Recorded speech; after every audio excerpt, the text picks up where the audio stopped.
Hi guys, welcome back to my channel. So in this video we will go over jump instruction execution, and you can consider this video as like a part 3 of the videos that I've been making so far on the single bus organization. So if you're not following the playlist, so make sure to just like check out the part 1 and part 2 of this video, otherwise you will not understand what I'm explaining. So let's continue with this video. So we have jump instruction execution. Okay, so if you want to perform a command such as jump to some adder, okay, so for that first of course we need to perform the processor will perform the 3 clock cycles that we learned in the first video, right, to fetch the instruction, right? And if you haven't watched that video, I'll provide the link to that in the I button, so you can check that video out for the fetch. Okay, so after the fetch, so the jump instruction, how will that execute? Okay, so here what it's gonna happen is like it's gonna require only one additional clock cycle. Okay, so three for the fetch, and here only one for the execution.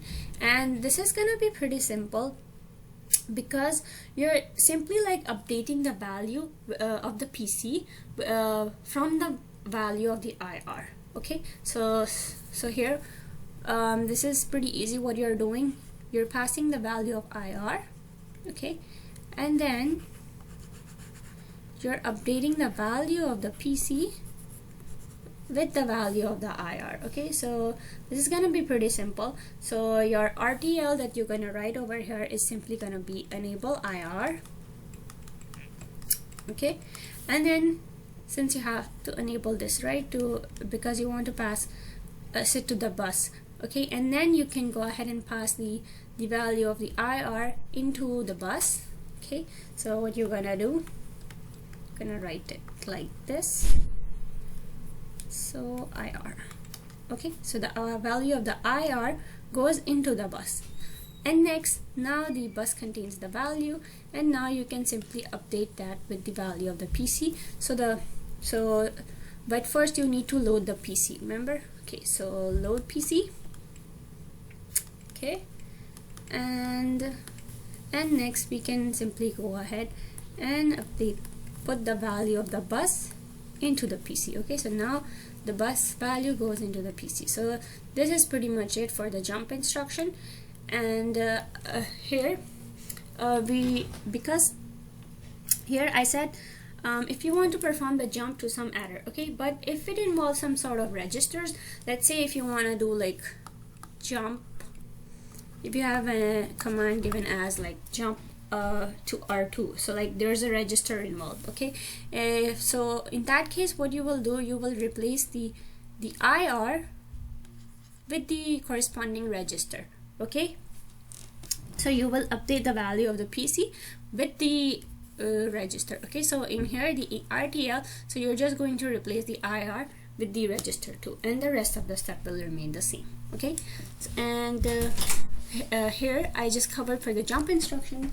What about if you have branches? Okay, so in the case of branches, so let's say if I ask you to perform the command, for example, branch with an offset of 4, okay, so how you would do that? So how would you write the RTL for this one? Okay, so first of course it's gonna be a 3 clock cycles for the fetch, right, and afterwards for the execution, this one requires also 3 clock cycles, not 1. Okay, if you're wondering why, it's because it involves the the ALU operation. Okay, so what's gonna happen, it's like you remember what we did in the part 2 of the video with the ALU instruction, where we were like adding the value of the register R0 and R1 and storing it into the R1. So the similar thing is gonna happen over here. So what you're doing over here, you're going to update the value of the PC, but then you're going to add it into the value with the offset. Okay, so you're going to add the offset into the PC and then store the results into the PC.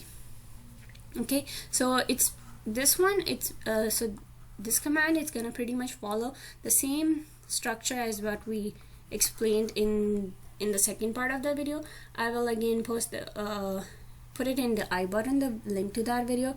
So it's gonna be same thing involving the ALU with the 3 cycles. Okay, so make sure to check that out if you want to know for the branches. And yeah, so that's pretty much it for this video. And in the next video we'll go over the memory instruction. Okay, so how we would do if we have the instruction involving memory. Okay, so make sure to check that video out, and I'll see you in the next video. Bye.